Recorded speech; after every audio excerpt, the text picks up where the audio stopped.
I've read a lot of myths and misconceptions about winterizing and decided I'd make this video. It's based on my personal experience and also some fact checking. First, let's talk about the storage space. Ideally, the trailer would be in a heated garage.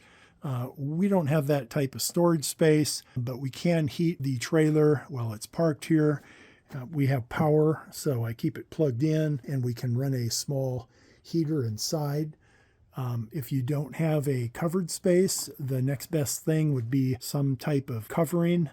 Fabric works better than plastic. The fabric type doesn't tend to trap as much moisture, and it also has a little better lifespan than a lot of plastics. One of the things that we have going for the bean here, there's quite a bit of air that will circulate around the exterior of the trailer.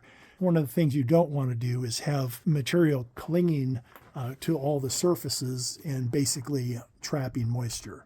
Regardless of the type of shelter that you have for your trailer, one of the most important things is to make sure you have ample ventilation for the inside of the trailer. One of the easy ways to accomplish that is to crack open the opposing windows. We have one on each side.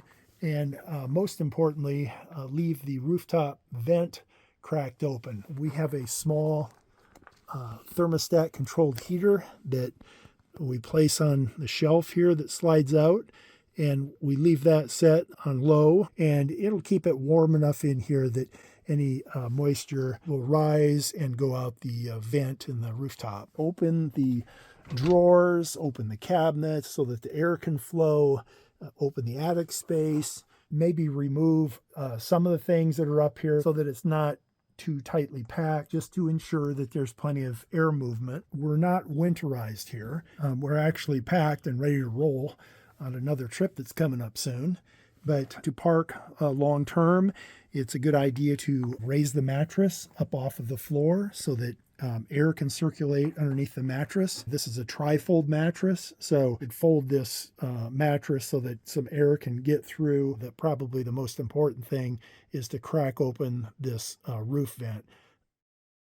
The next thing to talk about is the battery. We keep our trailer plugged in. It keeps the trailer charged. This trailer, by Bean, actually has a power center that keeps the battery healthy by sending charge when it needs to be charged. For most people, typical conditions, you can just leave the battery in the on position and just keep the trailer plugged in. Currently, the battery cutoff switch is running horizontal so that power can flow through the line. That's how you can remember it. Horizontal, the power can flow through. Vertical, the power comes to that gate and stops. What's important to notice here is there's just one negative lead. So that's what I'm turning off, is I'm shutting off this negative lead. Essentially, it's the same as if I would unscrew this and take that terminal off of the battery. That's another way to do it. Just to clarify, in case you don't realize this, depending on your system and how your trailer is wired, there's what's called a parasitic drain while the battery is attached to the leads, and it's attached to the trailer's electrical system with all the wiring and gadgets. Inside of our galley, there's a little light switch control panel that always has a little blue LED that's running. Those types of things have a very small, but they're significant drain on the battery. Slowly but surely, it will discharge, and then an AGM battery in particular is likely to get damaged.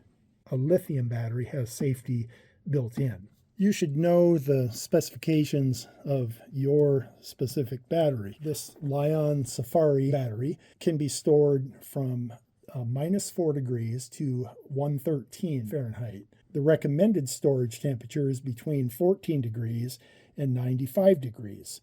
If it's going to be outside those parameters, you can remove the battery and store it someplace that's dry and moderate temperature. And this type of battery can hold its charge for up to 2 years.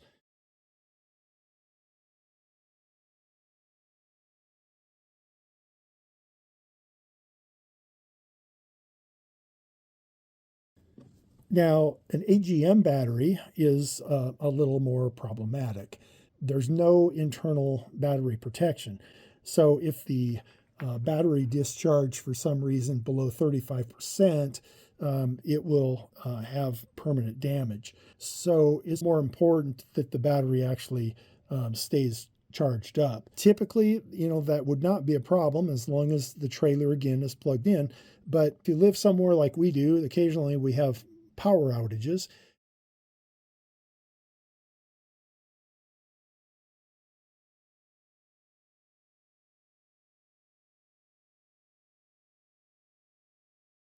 Another thing that's helpful during long-term storage is to take some of the weight off of the tires. And you can do that using the stabilizer jacks, or you can lift the entire trailer up and put it on jack stands. It will keep moisture from setting in one spot on your tire on the ground. And it also will prevent the tire from deforming a little bit over time and causing a flat spot. Do a little bit of driving and it'll round itself back out. But it's just not good for the tire. Keep the tires out of the weather, out of direct sunlight that might, crack the rubber. And you're going to want to make sure that your tires are properly inflated. For checking and adjusting the air pressure, these rechargeable little air compressors, they really are handy. So when this gets connected, switched on, it will read the air pressure that's currently in the tire. You can set the pressure that you want it to be, push start, and it will just automatically inflate the tire until it comes to that pressure that you designate, and then it shuts itself off.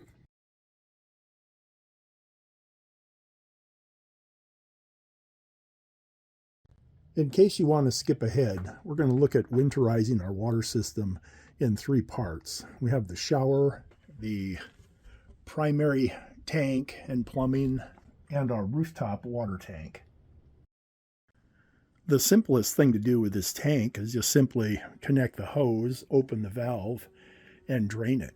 With the tank empty, it's a good idea just to leave the valve open. We've kept water in this tank during freezing conditions a number of times, and I'm sure the water that was in here just froze and expanded. And as long as the tank is not overfilled, that's never been a problem. Let's take a look at winterizing our on-demand hot water system. There's no tank, there's a radiator coil and some tubing that runs through it. The water runs through the system as propane heats the water on demand. It's what the inside looks like. So the water that's in the system is just within the quarter-inch tubing that runs through the radiator. It doesn't matter if it's 20 degrees or 20 degrees below zero, water expands the same amount when it freezes. It has to expand. What we need to do is make sure that all of this water is out. Now, not every drop of water needs to be out of the system. Water only causes a problem when it expands and it has no place to go. If you have a little bit of water settled at the bottom of this tube, it's just going to expand like ice cubes in an ice tray, and you're not going to have a problem at all. This is the drain valve.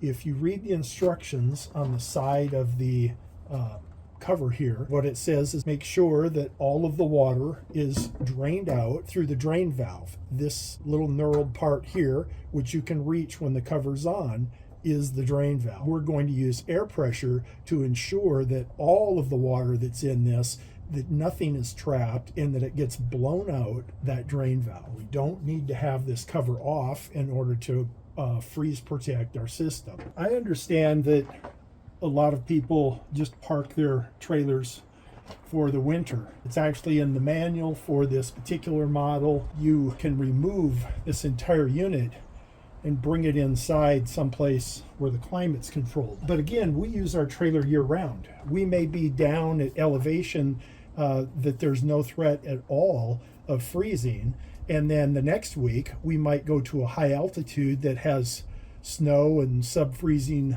weather. The freshwater tank is actually winterized, and so is the plumbing with a heat strip and some insulation This is not insulated. So this is one of the first things that we do want to protect, but it's very simple just to open this up and blow compressed air through to make sure that any residual water gets out the drain.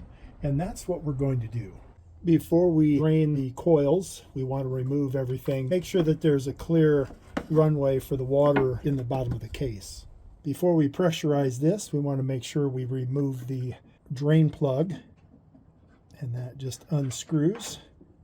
We also want to make sure that the spray hose is all the way lowered and opened.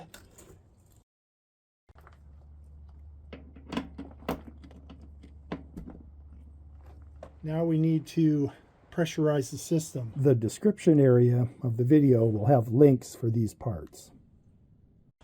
I've done this using a full-size contractor type air compressor. I've also done this using our portable 12 volt. You plug it into the power port, you run the extension cord over here and hook it up. Now we have this new super convenient little air compressor, and I think for this type of work it's just going to work great. Just have to screw in the air hose. It's set to the amount of pounds that you want to work with. We want this to be 30 psi. So I'm going to drop the pressure down. There we go. 30 is plenty low enough to be safe for this type of a system. And it's also plenty to remove any water that might be trapped inside. This just gets connected to the end of the hose, like so, locked down. And now we can run the compressor. There we go.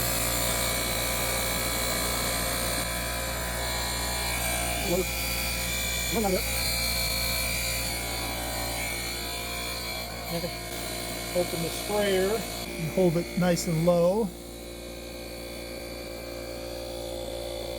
so there's no water trapped in this. That can also actually just be removed. And with the end disconnected, dangle it straight down, open the valve to make sure that there's nothing left in the spray hose. So now this is empty, it can just be reattached.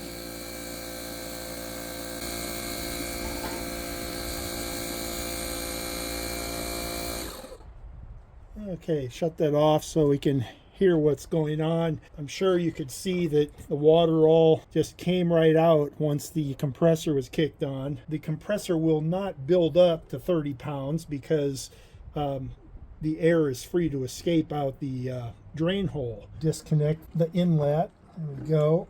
Okay, now the trapped water that was up above is all out. And the only thing left to do would be to reinsert this drain valve plug. But I like to just leave it out, and having this out just reminds me that the system has already been winterized. So that's the way I like to store it until we're ready to start using it again. This plug just gets reinserted. You connect it back to the water, you're good to go. There's no reason to put any antifreeze in here. Moisture that freezes is going to cause some frost, maybe a few droplets of frozen water, but there's not enough to actually expand and to break a pipe. So this is the way we've been doing it for the last few years, and we've camped in 16-degree weather. We had it parked here last winter, off and on. We had 20-degree weather for weeks. I never took this off. I never added antifreeze. I just simply removed all the water from the system, and that was the end of it. We've never had a problem doing it this way. There's nothing wrong with taking this unit off and putting it in a warm space through the winter. If you don't use your trailer, that may be what you'd like to do. This system runs off of our 12-volt battery, or when we're plugged into shore power. As long as we have power, this will prevent freezing. But there are times when we want to protect our water system by completely draining it. Our teardrop includes a very simple water system. We have a sink faucet here. There's one drain line here at the sink. Yes, there can be water from the bottom here right up to this line here where the drain goes out, but it's not a P-trap. Any amount of water that would be down here, which might be a couple tablespoons full, it has plenty of room to expand. There's an inlet here, runs through a 12-volt pump, goes to the sink. There's one branch here that goes to our spray port. And their lowest point in our water system is under the trailer here at this shutoff valve. There are a couple of ways to drain the primary tank. One is with this valve right here. It's turned down and either drain it onto the ground or into a bucket. A little faster way, 3 positions. There's drain, off, and run. We want that in the run position and then use the spray port to actually drain the tank. As you can see, the spray port is going to drain the tank quite a bit quicker. To ensure that this is the lowest point in the water system, typically we'll park the trailer on a slope. The other way to accomplish this is to use the stabilizer jack on the opposite side and just lift some weight up off of the suspension of the trailer. There are a couple things worth noting. One is that the outlet here on the tank is not on the bottom. It's very near the bottom, but it's not on the bottom. That's why we want to make sure that this is the lowest point on the trailer. The tank will completely drain if you're on a nice steep side hill. The other thing you've probably noticed is that our tank and our plumbing, all of this has been insulated. We actually have a 12-volt heat strip that runs under the tank between the insulation and around all of this plumbing and the valve. And we camp year-round, and in freezing conditions we keep this 12-volt system running. But if for some reason temperatures drop too low or we're running dangerously low on power, then this is what we do, is just drain everything and use compressed air to blow all this out. We just never use antifreeze in our system. Just open this up or use the pump system and drain the tank using gravity as much as possible.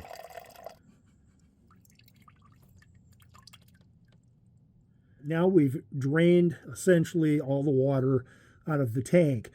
Any small amount that may be in a corner or something, if it freezes and turns to ice, it's not going to expand and bust the tank. The next thing we want to do, though, is force compressed air to make sure that these plumbing lines that run up into the galley and through the system are completely cleared of any amount of water. The pump itself can be run dry, so we can turn this pump on for a little bit and make sure that there's no water running through it. We just want the air to pump. We can turn the sink on and make sure that any little bit of water is forced out of it. While running the air compressor, we want to disconnect the spray port. So now this port is sealed off. We want to make sure the cap is on nice and snug. That seals this off. Next thing we need to do is seal off the air vent here. To do that, this air vent tube, I've installed a ball valve. It just simply gets turned to the off position. I've installed this Schrader valve in the same air vent line. Take the cap off and then connect the air compressor. This is the simple modification I did to our vent tube. Again, there's no water that runs through this tube, but we need to block off the air from escaping out the vent.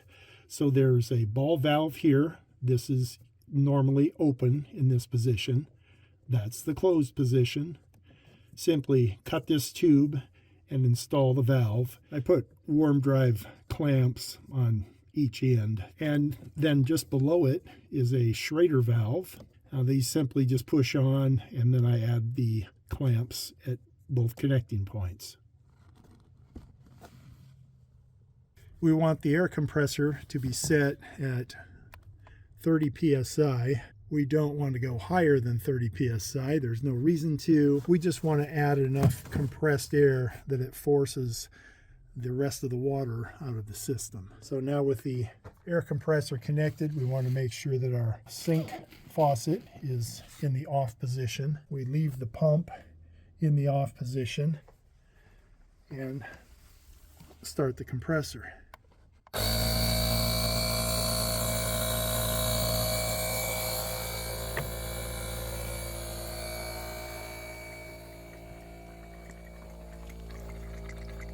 Remaining water is being forced out the plumbing lines using the compressed air. The water has suddenly stopped flowing. We know now that the plumbing, the lines are clear. No water going to be trapped in this valve. When we winterize the system like this, I just leave this valve open. That way, if there was droplets of water here, they would expand and able to come out. Again, we just don't want to trap water. That's where the problem is. When water's trapped, it expands and something's got to give. So once this is finished, you can put this back in the run position. That's all there is to it. This little portable air compressor does make the job a lot simpler. I did a lot of looking and comparing. I actually had another one of these that I returned because I had some issues with it. But this one by Fantic has been working flawlessly. There's a video on how I use this to pressurize our rooftop water system, and it is really nice for doing that.